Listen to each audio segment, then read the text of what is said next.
This is the Blue Water Outlook Weekly Weather Briefing, February 24th, 2019.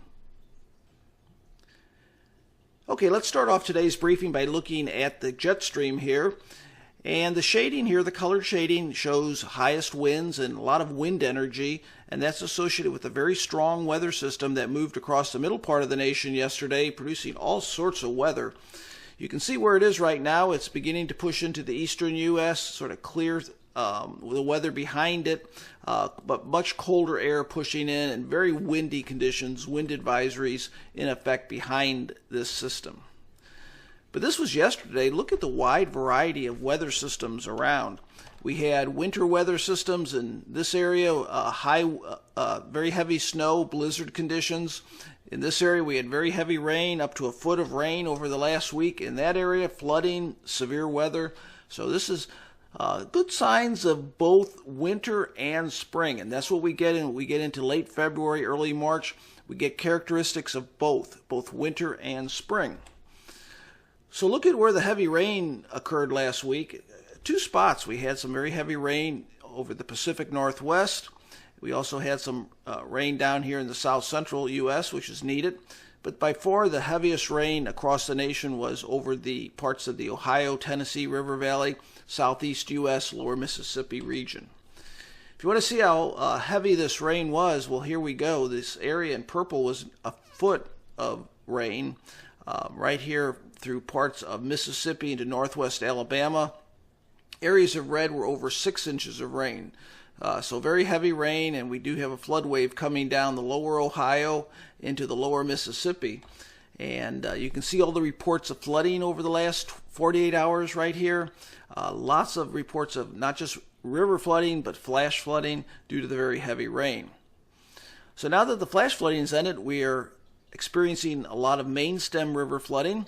Areas in red, moderate flooding. Areas in purple, major flooding. Again, here's a close-up of that very heavy rain. Okay, as far as temperatures go over the last week, well, this is that pattern that's been causing all of our active weather. We have cold, persistent cold in this region, very warm weather in this above normal temperatures, and then right along that dividing line, warm and moist air, dew points were up in the 60s, cold and dry air. That's been the action spot all week. That's why we ended up with a foot of rain and a lot of severe weather as well.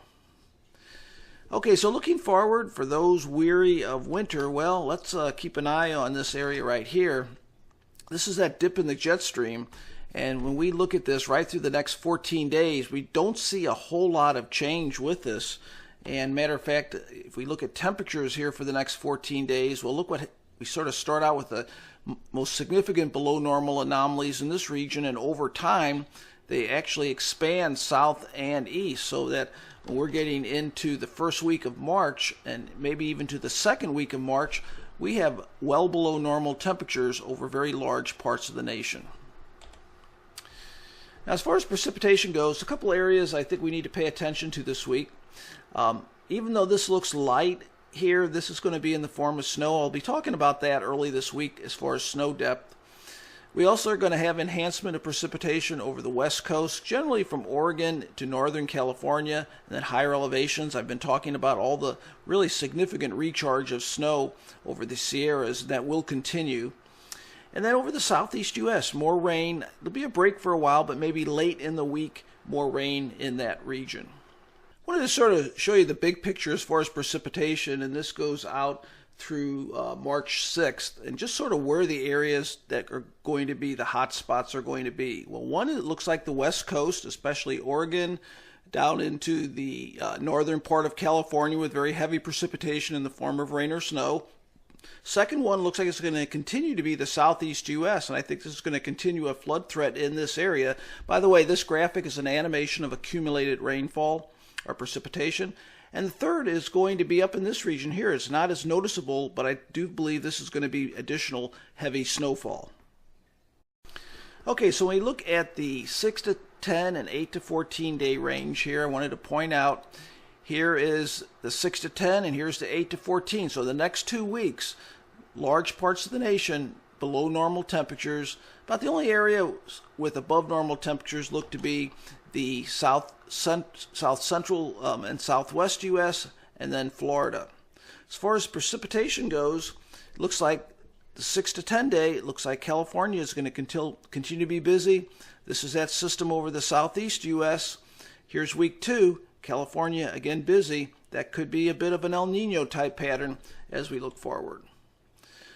So the threats, well, it looks like very high winds behind this system. It looks like winds could gust up to 50 to 55 miles an hour in New York City tomorrow. Very high winds behind it, generally gusting between 40 and 50 miles an hour. Heavy precipitation over the west coast and much below normal temperatures over the north central U.S. That's this week's weather briefing. Hope it's helped you in your planning. Have a great week.